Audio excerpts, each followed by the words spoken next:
ওই সময় ব্যাকগ্রাউন্ডে একটা মেয়ের কণ্ঠ আমাদেরকে বলে, আমরা প্রায়শই গল্পে শুনি যে এক রাজকুমার রাজকন্যার জীবন বাঁচিয়েছিল, তবে আজকের গল্পটা একদমই ওইরকম নয়। মেয়েটি এই কথা বলতে না বলতেই আমরা বিশাল আকৃতির ড্রাগনকে আকাশ থেকে উড়ে ওই পাহাড়ের দিকে যেতে দেখতে পাই এবং বুঝতে পারি ওই রাজা আসলে তার সেনাদেরকে নিয়ে ওই ড্রাগনেরই পিছু করছিল।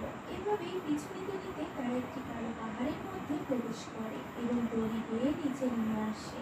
এরপর আস্তে আস্তে করে সামনের দিকে এগোতে থাকে। সামনে এগোতেই কিছু একটা দেখা মাত্রই তারা থমকে যায়, আর ঠিক তখনই পেছন থেকে গর্জন করতে করতে ওই ড্রাগনটি তাদের দিকে উড়ে আসে। তাকে প্রতিহত করতে সেনাবহরের সাথে সাথে রাজা নিজেও প্রস্তুত হয়ে যায়, তবে চোখের পলকে সামনে থাকা সেনাদের জ্বালিয়ে দেয় ওই ড্রাগন। এরপর সে একে একে রাজার জায়গা